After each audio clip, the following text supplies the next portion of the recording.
하나님 감사합니다. 믿음 안에서 한 형제, 한 자매 된 자들과 함께 신앙생활하게 하시니 감사드립니다. 수십 년을 함께 자란 친형제들보다도 더 자주 만나고 삶을 깊이 있게 나누며 교제하게 하시니 감사합니다. 어떻게 이런 좋은 분들과 마음을 통하게 하시고 신앙생활을 함께 하게 하셨는지, 어떻게 한 목장에서 만나게 하시고 또 비슷한 또래로 남녀 선교회에서 만나게 하시고 함께 섬기고 봉사하는 부서와 팀에서 만나게 하셨는지 하나님 생각만 해봐도 신기하기만 합니다. 사랑하면 오해할 것 없이 모든 것이 이해되어지고 미워하면 이해할 것 없이 모든 것이 오해가 된다는 말처럼 우리로 사랑하며 서로 용납하고 받아주며 각자의 형편과 처지를 이해하게 하시고 서로 기도하는 관계가 되게 하심에 늘 감사하고 감사합니다. 저 천국에서의 교제를 이 땅에서 미리 경험하게 하시고 교회 안에서 함께 눈물 흘리고 함께 웃으며 신앙생활하고 생활신앙을 보이게 하시니 감사합니다. 방금 부른 찬송의 가사처럼 주께서 우리에게 부탁하신 화목의 직분과 사랑의 수고를 감당할 때에 우리에게 즐거움이 넘치게 하시고 몸과 마음과 생각과 감정에 평강을 더하여 주옵소서. 이렇게 매일 만나고 자주 만나는 교회 안에서의 나눔과 교제도 감사하지만 자주 만날 수 없어도 우리가 기도하고 후원하는 선교 현장에서 수고하는 분들이 있음에 또한 감사합니다. 주보 안내를 통해 우리가 돕고 후원하는 기관과 선교지가 어디인지 확인하며 우리의 기도와 물질이 흘러가고 있는 곳이 있음에 감사합니다. 먼 곳에 나가서 전하지 못해도 보내는 선교사의 역할을 감당하게 하시고 우리의 후원과 기도로 인하여 선교지에서 안전과 담대함과 복음의 증거가 전달되게 하여 주옵소서. 하나님, 또한 우리 가까이에 즐겁게 교제하는 만남도 있지만 구제가 필요하고 기도가 필요한 분들도 많이 있습니다. 연로하신 어르신들의 안전을 지키시고 외로움을 위로하여 주시고 그들이 흘린 지난날의 수고와 헌신이 결코 헛되지 않음을 나타내 보여 주옵소서. 또한 교회 주변에 법으로도 돕지 못하는 어려운 분들은 없는지 살펴보게 됩니다. 혹여 그늘져 있는 곳에서 신음하고 있는 사람은 없는지 우리 눈과 귀가 예민하게 하시고 또 구청과 주민센터와도 연결하여 이곳저곳을 살필 때에 꼭 필요한 만남을 만나게 하여 주옵소서. 하나님, 청년의 몸으로 여러 어려움을 겪는 우리 지체가 있습니다. 지금도 병원에서 괴로워하는 그 몸부림과 흐느낌을 헤아려 주시고 가족들의 안타까움을 살펴 주옵소서. 하갈에게 주신 은혜와 약속을 이들에게도 허락하여 주옵소서. 속히 회복되게 하옵소서. 하나님, 가정에서 신뢰가 깨어지고 믿음이 흔들리고 관계가 약해진 분들도 있습니다. 이제는 불안과 두려움으로 괴롭기도 합니다. 자녀를 어떻게 양육해야 할지 막막하기도 합니다. 하나님, 이 가정에 기도의 능력을 나타내 보여 주옵소서. 기도하게 하시고 기도하는 가운데 방법이 보이게 하옵소서.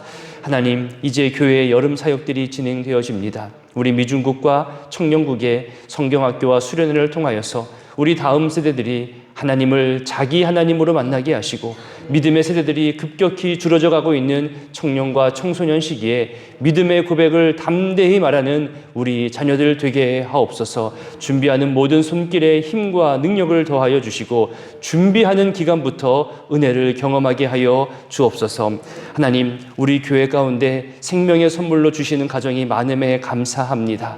하나님, 기도로 생명을 갖게 하셨고 기도로 태어나게 하셨으니 하나님, 이 가정에 건강한 웃음과 또 이들의 성장을 바라보며 함께 기뻐하고 자랑하며 감사할 일이 많아져 가게 되기를 축복하오니 그 생명의 선물을 주신 가정에 하나님께 감사하고 하나님 앞에서 기뻐하는 일들이 간증과도 같은 일들이 많아져 가게 하여 주옵소서. 하나님, 흩어져 있는 성도님들을 안전하게 지켜주시고 오늘의 모든 만남과 또 수요 기도회까지 주여 동행하시고 은혜 가운데 보내게 하여 주옵소서. 이 새벽에도 주의 전에 나올 때에 준비한 1,000번째 예물과 감사 예물이 있습니다. 하나님 드리는 그 마음 중심을 헤아려 주시고 하나님의 감찰하심의 은혜가 그들 모든 간구와 그들 모든 기도 제목에 응답받게 하여 주시옵소서. 이제 말씀 앞으로 나아가오니 주여 함께하여 주시기를 소원하오며 예수님의 이름으로 기도드립니다.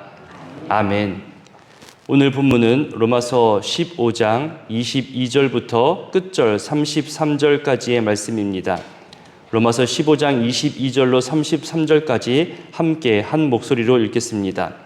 그러므로 또한 내가 너희에게 가려 하던 것이 여러 번 막혔더니 이제는 이 지방에 일할 곳이 없고 또 여러 해 전부터 언제든지 서바나로 갈 때에 너희에게 가기를 바라고 있었으니 이는 지나가는 길에 너희를 보고 먼저 너희와 사귐으로 얼마간 기쁨을 가진 후에 너희가 그리로 보내주기를 바람이라. 그러나 이제는 내가 성도를 섬기는 일로 예루살렘에 가노니 이는 마게도냐와 아가야 사람들이 예루살렘 성도 중 가난한 자들을 위하여 기쁘게 얼마를 연보하였음이라. 저희가 기뻐서 하였거니와 또한 저희는 그들에게 빚진 자니 만일 이방인들이 그들의 영적인 것을 나누어 가졌으면 육적인 것으로 그들을 섬기는 것이 마땅하니라. 그러므로 내가 이 일을 마치고 이 열매를 그들에게 확증한 후에 너희에게 들렀다가 서바나로 가리라. 내가 너희에게 나아갈 때에 그리스도의 충만한 복을 가지고 갈 줄을 아노라. 형제들아, 내가 우리 주 예수 그리스도와 성령의 사랑으로 말미암아 너희를 권하노니 너희 기도에 나와 힘을 같이하여 나를 위하여 하나님께 빌어 나로 유대에게 순종하지 아니한 자들로부터 건짐을 받게 하고 또 예루살렘에 대하여 내가 섬기는 일을 성도들이 받을 만하게 하고 나로 하나님의 뜻을 따라 기쁨으로 너희에게 나아가 너희와 함께 편히 쉬게 하라. 평강의 하나님께서 너희 모든 사람과 함께 계실지어다. 아멘. 어제 본문에서 로마서 기록 목적에 대해서 간략히 서술하였고 또 이방인의 사도로서 바울 자신이 지금까지 복음의 제사장 역할을 해왔던 것을 이야기하였습니다. 이제 오늘 본문은 바울의 로마 방문 계획과 또 현재 진행 중인 예루살렘의 구제 헌금을 전달하는 일과 또 자신에 대한 중보 기도 요청과 축복의 내용으로 마무리하는 내용이 오늘 본문에 등장합니다. 어제 본문에서 얘기한 예루살렘으로부터 일루리곤까지 정말 바쁜 선교 일정이 가득했습니다. 그로 인해서 로마 방문 계획이 여러 번 잘 이루어지지 않았음을 오늘 본문에서 밝힙니다. 하지만 이제 23절에서 이 지방에서는 더 이상 일할 곳이 없고 드디어 갈 수 있는 기회가 되었음을 말합니다. 여기서 더 일할 곳이 없다는 말은 사역을 마쳤거나 아니면 그 지역 내의 모든 사람에게 복음을 다 증거했다 이런 뜻은 아닙니다. 이 지방은 이제 지중해 일대를 말하는 것인데 그가 개척 선교 지역으로 남이 개척한 곳을 빼놓고는 모든 지방에 또 모든 지방의 주요 도시들에게 복음을 다 전한 것을 말했다는 이것으로 이해할 수 있겠습니다. 그리고 여러 해 전부터 서바나로 가고자 했는데요. 서바나는 오늘의 스페인 지역이지요. 지중해 서쪽 끝부분에 위치한 나라입니다. 당시 사람들은 이 서바나가 땅끝이라고 여겨졌습니다. 그러니까 서바나 이후로는 더 이상 땅이 없다고 여긴 거죠. 그래서 예수님께서 땅끝까지 이르러 증인되라는 말씀을 이 서바나 지역으로 이해한 겁니다. 이 말씀에 순종하려고 바울이 그렇게 땅끝까지 가려고 노력했음을 짐작할 수 있는 구절입니다. 여기서 사도 바울이 바라는 것이 있었다는 것은 로마서 전체를 통해 확인할 수 있는 겁니다. 바울은 어떻게 하면 주를 기쁘시게 할 것인지, 어떻게 하면 복음을 땅끝까지 전할 수 있는 것인지, 어떻게 하면 교회를 더욱더 든든히 세우고 성도님들을 성숙하게 할 것인지 이런 것들이 로마서에 가득 나와 있고 이것이 바울의 바램이라는 거죠. 나의 주된 관심과 바램은 무엇인지, 오늘을 살아가고 있는 나는 지금 무엇을 원하고 있는지 이 사도 바울의 이야기를 통해서 우리도 도전할 수 있습니다. 24절을 보면 로마로 가고자 하는 이유를 설명한 것인데요. 서바나로 가기 위해서 로마를 거쳐야 하고 또 선교 거점으로서 로마 교회 성도들과 교제하기를 원한다는 그런 목적을 이야기합니다. 그러니 로마가 최종 목적지가 아니라 서바나가 최종 목적지인 거죠. 이런 계획과 선교 사역을 감당할 때에 이미 성숙해져 있는 로마 교인들과의 교제는 바울에게 큰 힘과 위로가 될 것입니다. 저도 목장 순회 예배나 또 여러 만남에서 주를 신실하게 섬기시는 분들, 어려움 속에서도 믿음을 지켜가는 분들을 볼 때마다 정말 반갑습니다. 이런 귀한 분들이 우리 가까이 있구나, 교회를 섬기시는구나, 함께 기뻐하고 기도할 수 있었습니다. 또한 온 가족이 함께 교회를 섬기시는 모습을 볼 때마다, 또 함께 예배하는 모습을 보거나, 아무리 바쁘고 힘든 일이 있어도 예배와 기도의 자리를 지키시는 우리 성도님들을 볼 때마다 정말 감사하게 되고 또 축복하게 됩니다. 물론 눈에 보이지 않아도 저마다 각자의 자리에서 자신의 첫 시간을 드리는 분들이 여전히 계십니다. 꼭 이 5시 20분만이 아니라 자신의 삶의 형편에 따라서 자신의 첫 출발하는 시간이 있잖아요. 그 시간을 하나님께 드리는 분들이 있습니다. 하나님 앞에 서기 위해서 애쓰시는 분들의 이야기를 들을 때에도 감사하게 되고 또 기도하게 됩니다. 주를 가까이 하는 자들에게, 주의 이름을 부르는 자들에게, 주님 나라 확장을 위해 헌신하는 자들에게 그들에게 건강이 더하여지고 그들의 모든 삶에 평강이 더하여지기를, 또 모든 만남에 선한 영향력이 더하여지기를, 그래서 예수 믿는 것이 즐겁고 행복하며 주변 사람들에게 예수의 향기를 전할 수 있게 되기를 그렇게 기도할 수밖에 없습니다. 정말 하나님 불러가시는 그날까지 충성하며 아름답게 쓰임받게 되는 그런 거룩한 성도님들 되기를 기도하게 되고, 여기 계신 여러분 모두가 그렇게 인생을 살아가실 수 있게 되기를 다시 한번 축복합니다. 24절에서 바울이 로마 교회를 방문하고 또 교제하려는 이유 하나가 더 소개됩니다. 로마 교회 성도들에 의해서 서바나로 보냄을 받으려고 하는 거죠. 로마 교인들의 도움과 재정 후원과 또 기도 후원으로 서바나로 가고자 한다는 겁니다. 여기서 선교사님과 교회와의 관계를 한번 살펴볼 수 있습니다. 바로 사귐과 파송이라는 주제 부분입니다. 여러분, 사귐을 통해서 상대방을 알 수 있지요. 사귐을 통해서 기쁨과 즐거움을 나누게 되는데, 선교사님들은 내가 어디로 선교 갈 테니 나를 도우시오, 이렇게 하는 존재가 아닙니다. 사귐의 과정을 통하여서 본인이 가지고 있는 신앙 고백과 또 자신이 갖고 있는 선교 목표와 선교 가치에 대해서 교회와 교제하는 겁니다. 왜 그 지역으로 가야 하는지, 그 지역에서 어떤 복음을 증거해야 하는지 서로 교제하며 알아가면서 교회와 생각을 맞추어가는 과정이 필요합니다. 이것이 일치할 때 선교의 동역이 일어나는 거죠. 그냥 물질만 보내는 것이 선교가 아니라는 겁니다. 여기서 알 수 있는 것은 선교의 주체는 선교사님이 아니라 교회입니다. 이것을 우리가 알고 있어야 됩니다. 교회가 파송하는 거지, 잘 모르는 선교사님을 후원하고 돕기 위해서 교회가 존재하는 것이 아닙니다. 물론 그런 역할도 필요하겠죠. 그래서 주 파송 선교사님이 있는 교회는 그 교회와 일정 기간 사역도 같이 하고 또 서로 교제하면서 서로 간의 신앙도 검증하고 서로 간의 신뢰감도 확인한 후에 재정 후원과 기도 후원으로 파송하는 겁니다. 지금도 우리 교회가 후원하고 있는 여러 선교사님들이 건강이나 비자 문제로 한국에 가끔 들어오실 때가 있습니다. 그러면 저와 우리 선교국에서 그들과 만납니다. 함께 식사하면서 선교 사역에 어려움은 없는지, 또 필요하면 우리 오후 찬양 예배 시간 때 초청하여서 그들의 선교 보고를 듣기도 하지요. 우리 교회가 더 적극적으로 도울 일은 없는지, 또 그 선교 사역이 우리 교회가 바라고 기도했던 것과 또 일치하고 있는지, 또 더 우리가 구체적으로 기도할 것은 없는지, 그렇게 서로 간에 교제하고 확인하는 시간들을 또 올해도 몇 번 지금 갖고 있고, 다음 주에도 또 선교사님과 만남이 계획되어져 있습니다. 여기서 조심할 것은 관심과 감시를 구분해야 합니다. 자칫 우리의 지나친 관심이 그들에게 감시로 느껴질 수 있거든요. 이것은 신뢰의 영역이기 때문에 관심과 기도와 신뢰로 후원하는 것이지, 우리가 보고받고 결제하고 사인하고 그렇게 후원해서는 또한 안 됩니다. 25절부터 27절까지는 예루살렘 교회에 구제 헌금을 전달하는 일로 인하여서 로마 방문이 늦어지고 있다는 내용을 이야기합니다. 서바나로 가는 것이 바울의 장기 계획이라면 예루살렘으로 가는 것은 단기 계획입니다. 예루살렘 방문 목적은 마게도냐와 아가야 지역의 교회들이 모은 구제 헌금을 예루살렘 교회에 전달해 주기 위함입니다. 이것이 바울이 말하는 성도를 섬기는 일이라고 표현합니다.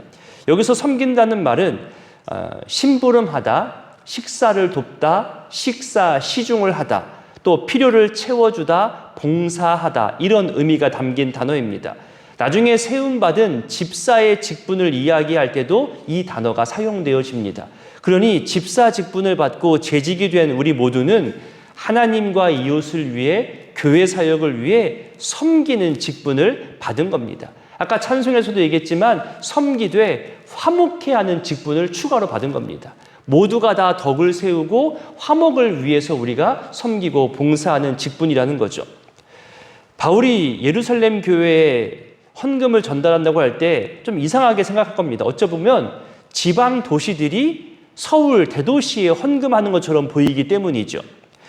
특별히 가난한 자들을 위해서 헌금한다고 하는데 이것이 쉽게 이해 안 갈 때가 있습니다. 바울 자신이 선교 사역으로 바쁜 와중에도 어렵고 가난한 자들을 위해서 일하고 있다는 것은 선교 사역 못지않게 구제 사역도 중요하게 보고 있다는 거잖아요. 그래서 여러분, 교회의 헌금 봉투는 그 교회의 물질과 관심이 어디로 향하여 있는가를 알려주는 중요한 기준이 됩니다. 헌금 봉투가 너무 많은 것도 문제가 되지만 꼭 필요한 헌금 봉투가 교회마다 있지요. 보통 11조와 감사 헌금 봉투가 있겠고요. 또 그것으로 선교와 구제를 감당하는 교회들도 있습니다. 또 더 나아가서 국내 선교, 또 해외 선교, 구제 헌금 봉투를 따로 가지고 있는 교회들도 있습니다. 우리 교회도 헌금 봉투가 여러 종류로 다양하게 있는데 그만큼 여러분의 관심과 기도의 방향이 있다는 거지요. 나중에 당회와 재직회를 통하여서 헌금 봉투 디자인도 어느 정도 통일성을 좀 갖춰야 하겠고, 또 성도님들의 소중한 마음과 물질과 헌금의 종류를 잘 구분해보는 작업도 필요하리라 저는 생각되어집니다.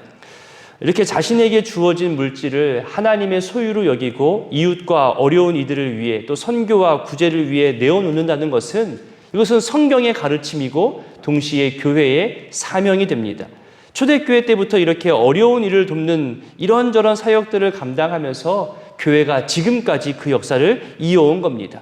이렇게 어려운 일을 도우면서 교회의 빛과 소금 역할을 감당해 온 거죠. 특별히 어려움 당한 이들이 무엇으로 어려움을 당했는지 아는 것도 중요합니다. 아까 잠깐 언급했지만 왜 대도시인 예루살렘 성도들이 어려움을 당했을까? 이 부분을 아는 게 중요하거든요. 예루살렘 교회에 빨리 이 구제 헌금을 전하고자 하는 이유도 이 배경에 담겨 있습니다.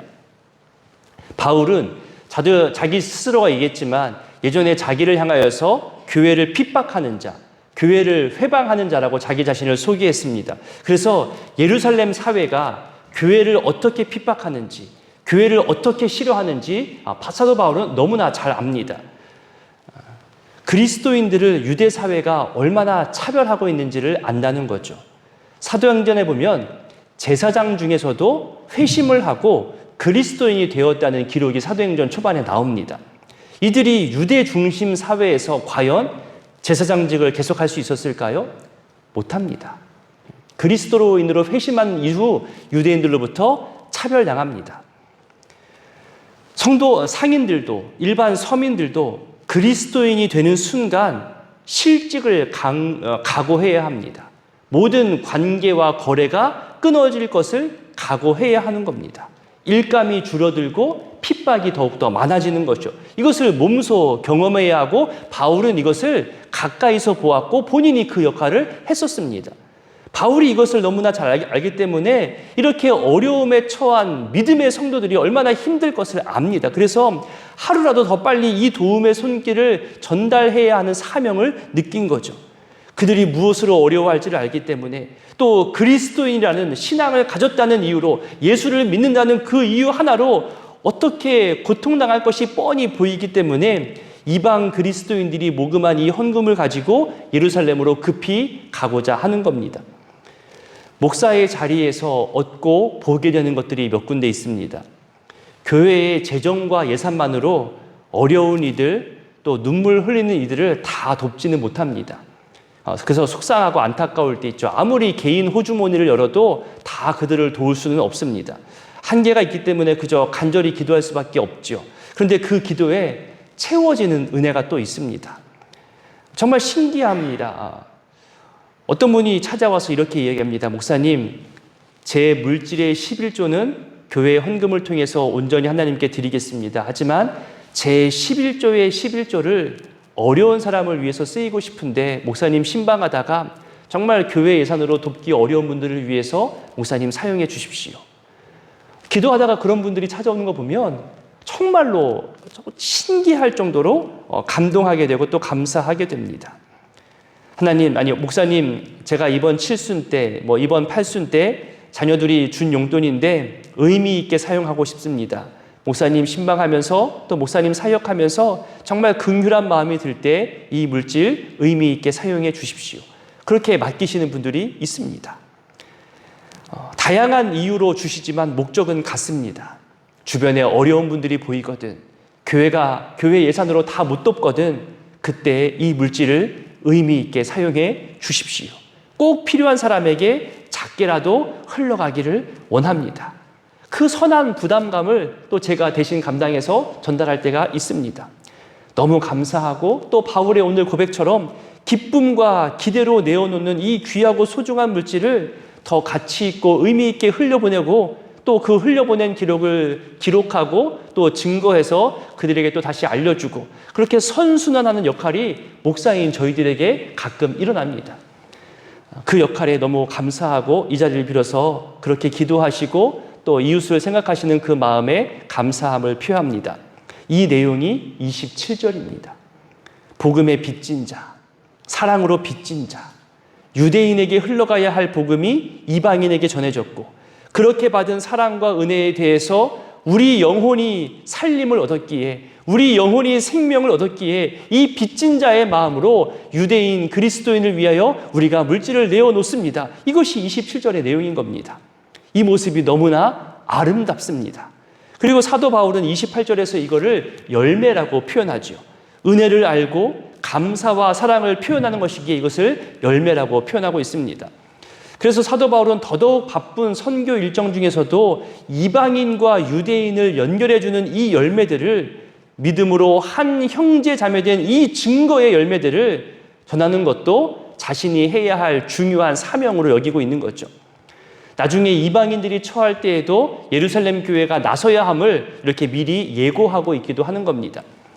하지만 바울이 예루살렘으로 가는 데는 어려움도 분명히 생깁니다. 왜냐하면 바울의 대적자가 많기 때문이죠. 바울을 배신자로 여겼고 이단자로 여겼기 때문에 유대인 중에 한 일부는 바울을 죽이려고 했습니다.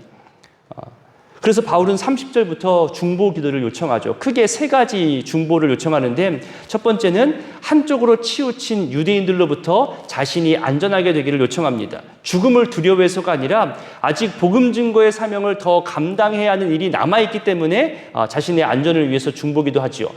두 번째는 자신의 선교 일정조차 미루면서 예루살렘 교인들을 위해서 전달하는 것인데 혹시 이것이 저들의 자존심을 건드리거나 또 혹여나 이방 교회들을 오해하는 일이 생기지 않고 온전하게 받음직할 만하게 잘 전달되어지기를 기도 요청합니다. 저는 이 부분을 정말 중요하게 봅니다.